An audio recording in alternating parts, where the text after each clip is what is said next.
ನಮ್ಮ ಸಂಸ್ಕೃತಿಯಿಂದ ದೂರವಾದ್ರ ಪರಿಣಾಮ ಏನು ಅಂತಂದರೆ, ಯಾವುದನ್ನು ನೆನಪಿಸ್ಕೊಳ್ಬೇಕೋ, ಯಾವುದನ್ನು ಸ್ಮರಿಸ್ಕೊಳ್ಬೇಕೋ ಅದನ್ನು ಯಾವುದೂ ಸ್ಮರಿಸ್ಕೊಳ್ಳೋಕೆ ಪುರ್ಸೊತ್ತಿಲ್ಲ. 10 ವರ್ಷಗಳ ಹಿಂದೆ ಒಂದು ಘೋರವಾದ ಘಟನೆ ನಡೆದಿತ್ತು ಈ ದೇಶದಲ್ಲಿ.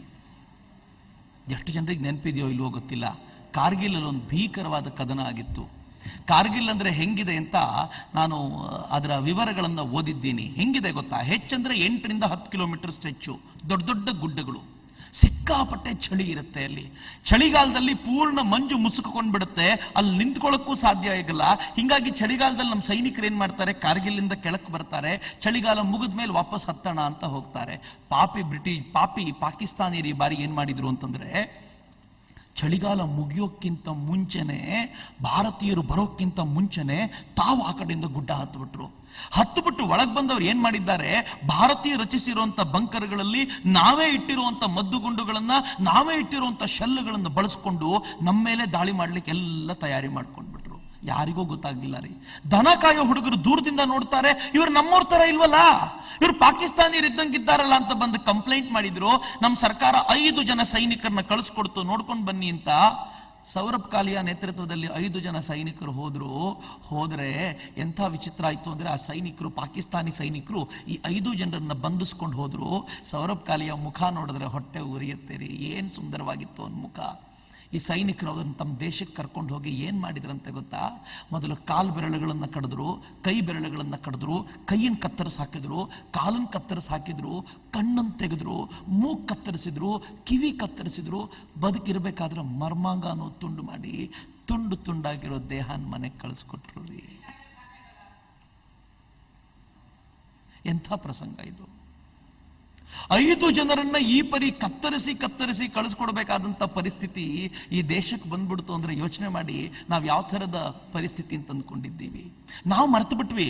ನನಗೆ ಚೆನ್ನಾಗಿ ನೆನಪಿದೆ, ಈ 5 ಜನ ಸಾಯ್ಬೇಕಾದ್ರೆ ಕಾರ್ಗಿಲ್ ಯುದ್ಧ ಆಯ್ತು ಅಂತ ಶುರುವಾದಾಗ ಈ ದೇಶದಲ್ಲಿ ವರ್ಲ್ಡ್ ಕಪ್ ನಡೀತಾ ಇತ್ತು, ಜಾಗತಿಕ ಮಟ್ಟದ ಕ್ರಿಕೆಟ್ ನಡೀತಾ ಇತ್ತು, ಎಲ್ಲರೂ ಕ್ರಿಕೆಟ್ ನೋಡೋದಕ್ಕೆ ಮಗ್ನರಾಗಿದ್ರು. ಕಾರ್ಗಿಲ್ ಯುದ್ಧ ಶುರುವಾದ್ರೂ ಯಾರು ಟರ್ನ್ ಮಾಡಿ ಯುದ್ಧ ಏನಾಯ್ತು ಅಂತ ಕೇಳೋ ಸ್ಥಿತಿಯಲ್ಲಿ ಇರಲಿಲ್ಲ. ನನ್ನ ಯುವಕರು ಯುದ್ಧ ನೋಡ್ಲಿಕ್ಕೆ ಶುರು ಮಾಡಿದ್ ಯಾವಾಗ ಗೊತ್ತಾ? ನನ್ನ ಯುವಕರು ಯುದ್ಧದ ಕಡೆ ಬರಬೇಕು ಅಂದ್ರೆ ನಮ್ ಭಾರತ ಕ್ವಾರ್ಟರ್ ಫೈನಲ್ ಅಲ್ಲಿ ಸೋತೋಗ್ಬೇಕಾದಂತ ಪರಿಸ್ಥಿತಿ ಬಂತು. ನಾನು ಮೊದಲ ಬಾರಿಗೆ ದೇವರಿಗೆ ಥ್ಯಾಂಕ್ಸ್ ಹೇಳಿದೆ. ಹಬ್ಬ, ಭಾರತ ಸೋತ್ ಮೇಲೆ ಆದ್ರೂ ಜನ ನೋಡ್ಲಿಕ್ಕಾದ್ರೂ ಶುರು ಮಾಡಿದ್ರಲ್ಲ. ಎಂತೆಂತ ಸೈನಿಕರು ಪ್ರಾಣ ಕಳ್ಕೊಂಡ್ರು. ನಾನು ಬಹಳ ಬಾರಿ ಹೇಳುವಂತ ಘಟನೆ, ಕ್ಯಾಪ್ಟನ್ ಮುಹಿಲನ್ ತಮಿಳ್ನಾಡಿನಿಂದ ಬಂದಂತವನು ರಜೆಗೆ ಅಂತ ಮನೆಗೆ ಬಂದಿದ್ದ. ಕೇಸರಿ ಬಾತು ಅಂದ್ರೆ ಸಿಕ್ಕಾಪಟ್ಟೆ ಪ್ರೀತಿ ಅಂತ ಅವ್ರ ಅಮ್ಮ ಮನೆಗೆ ಬಂದವನಿಗೆ ಕೇಸರಿ ಬಾತ್ ಮಾಡಿ ಕೊಟ್ಲಂತೆ. ಇನ್ನೇನ್ ಕೇಸರಿ ಬಾತನ ಬಾಯಲ್ಲಿ ಇಡಬೇಕು ಅಷ್ಟೊತ್ತಿಗೆ ಸುದ್ದಿ ಬಂತು, ಸ್ಕ್ರಾಲ್ ಆಗ್ತಿತ್ತು ಟಿವಿನಲ್ಲಿ, ಕಾರ್ಗಿಲ್ ಅಲ್ಲಿ ಯುದ್ಧ ಶುರುವಾಗಿದೆ, ಯಾರ್ಯಾರು ರಜೆ ತಗೊಂಡಿದ್ದೀರೋ ದಯವಿಟ್ಟು ವಾಪಸ್ ಬನ್ನಿ ಅಂತ. ಈ ಹುಡುಗ ತುತ್ತು ಹಾಕೋಕ್ಕಿಂತ ಮುಂಚೆ ತಟ್ಟೆಯಲ್ಲಿಟ್ಟು ಅಮ್ಮಂಗೆ ಹೇಳ್ತಾನೆ, ಏನಮ್ಮ ಸೈನಿಕರು ಹೋರಾಟ ಮಾಡ್ತಿರ್ಬೇಕಾದ್ರೆ ನಾನು ಹೆಂಗೆ ಕೇಸರಿ ಬಾತ್ ತಿನ್ಲಿ, ನಾನು ಹೋಗಿ ಬರ್ತೀನಿ ಕಣೆ, ಬೇಗ ಬಂದ್ಬಿಡ್ತೀನಿ, ನಾನು ಚಿಂತೆ ಮಾಡಬೇಡ ಅಂತ ಹೇಳಿ ಅಮ್ಮನ ಉತ್ತರಕ್ಕೂ ಕಾಯ್ದೆ ಟ್ರಂಕ್ ತಗೊಂಡು ಹೊರಟೆ ಬಿಟ್ಟ. ಹೋದ 1 ವಾರದಲ್ಲಿ ಸುದ್ದಿ ಬಂತು, ಕ್ಯಾಪ್ಟನ್ ಮುಹಿಲನ್ ಯುದ್ಧದಲ್ಲಿ ತೀರ್ಕೊಂಡ ಅಂತ. ಆ ತಾಯಿ ಪರಿಸ್ಥಿತಿ ಯೋಚನೆ ಮಾಡ್ರಿ. ಆ ತಾಯಿ ಮನೆಯಲ್ಲಿ ಯಾವತ್ತಾದ್ರೂ ಕೇಸರಿ ಬಾತ್ ಮಾಡ್ಬೋದಾ? ಯಾವತ್ತಾದ್ರೂ ಕೇಸರಿ ಬಾತ್ ನೋಡಿದ್ರೆ ಒಂದು ತುತ್ತನ್ನು ಬಾಯಿಗೆ ಇಟ್ಕೊಳ್ಳದೆ ಹೋದ ತನ್ನ ಮಗನ್ ನೆನಪಾಗಲ್ವೇನ್ರಿ ಅವಳಿಗೆ? ಎಂಥ ಪರಿಸ್ಥಿತಿ! ನಮಗ್ ಮಾತ್ರ ಯಾರೂ ನೆನಪಾಗಲ್ಲ.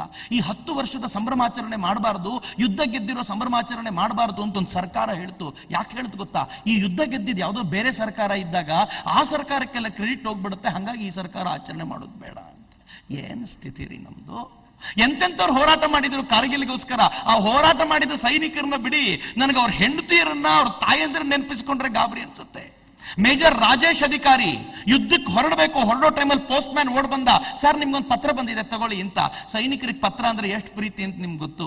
ಆ ಪತ್ರ ತಗೊಂಡ, ನೋಡ್ದ, ಹಿಂದೆ ಅಡ್ರೆಸ್ ಹೆಂಡತಿದು ಅಂತ ಗೊತ್ತಾಯ್ತು, ಜೇಬಲ್ಲಿ ಇಳಿಸ್ಕೊಂಡು ಯುದ್ಧ ಮಾಡ್ಲಿಕ್ಕೆ ಹೊರಟ. ಪೋಸ್ಟ್ ಮ್ಯಾನ್ ಕೇಳ್ತಾನೆ, ಏನ್ ಸರ್ ಪತ್ರ ಬಂದ್ರೆ ಎಲ್ರು ಜೀವ ಬಿಡ್ತಾರೆ, ನೀವು ಓದಲ್ಲ ಯಾಕೆ ಅಂದ್ರೆ, ರಾಜೇಶ್ ಅಧಿಕಾರಿ ಹೇಳ್ತಾನಂತ, ಯಾಕೂ ಇಲ್ಲ, ನನ್ನ ಹೆಂಡತಿ ಗೋಳು ಕರ್ಕೊಂಡಿರ್ತಾಳೆ, ಈಗ ನಾನು ಯುದ್ಧ ಮಾಡ್ಲಿಕ್ಕೆ ಹೋಗ್ತಿದ್ದೀನಿ, ಈಗ ನನ್ನ ಕಣ್ಮುಂದೆ ಇರಬೇಕಾಗಿರೋದು ತಾಯಿ ಭಾರತಿ ಮಾತ್ರ ಹೊರತು ನನ್ನ ಹೆಂಡತಿ ಅಲ್ಲ, ಅದಕ್ಕೆ ಹೋಗ್ತಿದ್ದೀನಿ, ಓದಿಲ್ಲ. ಯುದ್ಧಕ್ಕೆ ಹೋದವನು ಯುದ್ಧ ಮಾಡ್ತಾ ಇರ್ಬೇಕಾದ್ರೆ ಶತ್ರುಗಳ ಗುಂಡುಗಳು ಅವನ ದೇಹವನ್ನು ಛಿದ್ರಗೊಳಿಸ್ಬಿಡ್ತು. ಅವನ ಶವ ಮನೆಗೆ ಬಂತು. ಮನೆಗೆ ಬಂದ್ರೆ ಅವನ ಹೆಂಡತಿ ಶವ ನೋಡಿ ಒಂದು ಚೂರು ಕಣ್ಣೀರು ಹಾಕ್ಲಿಲ್ಲ. ಸಾವಿರಾರು ಜನ ಮನೆಗೆ ಬಂದಿದ್ದಾರೆ, ಪತ್ರಕರ್ತರು ಸುತ್ತ ನಿಂತ್ಕೊಂಡಿದ್ದಾರೆ. ಅವಳು ಒಂದು ಚೂರು ಕಣ್ಣೀರು ಇರಿಸದೆ ಇರೋಳು ಗಂಡನ ಶವವನ್ನು ಮುಟ್ತಾ ಜೇಬಿ ಕೈ ಹಾಕಿ ನೋಡಿ, ನನ್ನ ಪತ್ರ ಗಂಡ ಓಪನ್ನೇ ಮಾಡಲಿಲ್ಲ ಅಂದಾಗ ತಡ್ಕೊಳ್ಳಿಕ್ಕೆ ಆಗ್ಲಿಲ್ವಂತೆ. ಅವಳಿಗೆ ಸಿಕ್ಕಾಪಟ್ಟೆ ಹತ್ಬಿಟ್ಲಂತೆ. ಪತ್ರಕರ್ತರು ಸ್ವಲ್ಪ ಸಮಾಧಾನ ಮಾಡಿಕೊಂಡು, ಯಾಕೆ ತಾಯಿ ಶವ ನೋಡಿದಾಗ ಅಳದೆ ಇರೋಳು, ಪತ್ರ ನೋಡಿ ಯಾಕೆ ಅಳ್ತೀಯ ಅಂದ್ರೆ ಅವ್ರು ಹೇಳಿದ ಘಟನೆ ಎಂಥದ್ದು ಗೊತ್ತಾ? ಅವಳು ಹೇಳ್ತಾಳೆ, ನನ್ನ ಗಂಡ ಯುದ್ಧ ಶುರುವಾಗ ಹೊತ್ತಲ್ಲಿ ಒಂದು ಪತ್ರ ಬರೆದಿದ್ರು, ಅದರಲ್ಲಿ ಹೇಳಿದ್ರು ನಾನು ಯುದ್ಧಕ್ಕೆ ಹೋಗ್ತಾ ಇದ್ದೀನಿ, ತುಂಬಾ ಅಪಾಯಕಾರಿ ಸನ್ನಿವೇಶ, ವಾಪಸ್ ಬರ್ತೀನೋ ಇಲ್ವೋ ಗೊತ್ತಿಲ್ಲ, ಆದ್ರೆ ನನ್ನ ಜೀವನದ ಒಂದೇ ಒಂದು ಆಸೆ ಇದೆ, ನೀನ್ ಗರ್ಭಿಣಿ ಇದ್ದೀಯಾ, ನಿನ್ನ ಹೊಟ್ಟೆಲಿ ನನ್ನ ಮಗು ಇದೆ, ದಯವಿಟ್ಟು ಆ ಮಗುನ ನಾನು ಸಾಯ್ಲಿ ಬದುಕಲಿ ಕರ್ಕೊಂಡು ಬಂದು ಕಾರ್ಗಿಲ್ ಅಂತ ತೋರಿಸ್ತೀಯಾ, ನಿಮ್ಮಪ್ಪ ಇಲ್ಲೇ ಪ್ರಾಣ ಕೊಟ್ಟಿದ್ದು ಅಂತ ತೋರಿಸ್ತೀಯಾ ಅಂತ ಪತ್ರ ಬರೆದಿದ್ದಂತೆ ಪುಣ್ಯಾತ್ಮ. ಅದಕ್ಕೆ ಇವಳು ಉತ್ತರ ಬರೀತಾಳಂತೆ, ರೀ ನೀವು ಬದುಕಿ ಬಂದರೆ ಖುಷಿ ಪಡ್ತೀನಿ, ಸತ್ರೆ ಹುತಾತ್ಮನ ಹೆಂಡತಿ ಅಂತ ಆನಂದ ಪಡ್ತೀನಿ, ಆದ್ರೆ ಒಂದು ಮಾತ್ರ ನೆನ್ಪಿಟ್ಕೊಳ್ಳಿ, ನನ್ನ ಹೊಟ್ಟೆಲ್ ಹುಟ್ಟೋ ಮಗು ಗಂಡಾಗ್ಲಿ ಹೆಣ್ಣಾಗ್ಲಿ ಅದನ್ನು ಕೂಡ ನಿಮ್ಮಂತೆ ಸೈನಿಕನನ್ನಾಗಿ ಮಾಡ್ತೀನಿ ಅಂತ ಮಾತು ಕೊಡ್ತೀನಿ. ಅವಳು ಹೇಳ್ತಾಳೆ, ನಾನು ಈ ಪತ್ರವನ್ನ ಬರದೆ ನನ್ನ ಯಜಮಾನರಿಗೆ ಅವ್ರೇನಾದ್ರೂ ಆ ಪತ್ರ ಓದ್ಬಿಟ್ಟಿದ್ದಿದ್ರೆ, ಆ ಪತ್ರ ಓದಿದ್ರೆ ಖುಷಿಯಾಗಿರ್ತಿದ್ರು, ನನ್ನ ಹೆಂಡತಿ ಇಷ್ಟು ಸಪೋರ್ಟ್ ಮಾಡ್ತಾಳಲ್ಲ ಅಂತ ಪ್ರೀತಿಯಿಂದ ಪ್ರಾಣ ಬಿಡ್ತಿದ್ರು. ನನ್ನ ಮೇಲೆ ಅನುಮಾನ ಮಾಡಿಟ್ಟು ಪತ್ರ ಓದದೆ ಹೋಗ್ಬಿಟ್ರಲ್ಲ, ಅದಕ್ಕೆ ನನ್ನ ಕಣ್ಣಲ್ಲಿ ನೀರು ಬರ್ತಿದೆ ಅಂತ. ಏನ್ ಜೀವನ ರೀ ಅದು? 23 ವರ್ಷದ ವಿಕ್ರಮ್ ಬಾತ್ರ ತೊಲೋಲಿಂಗ್ ಪರ್ವತ ವಶಪಡಿಸ್ಕೊಂಡ.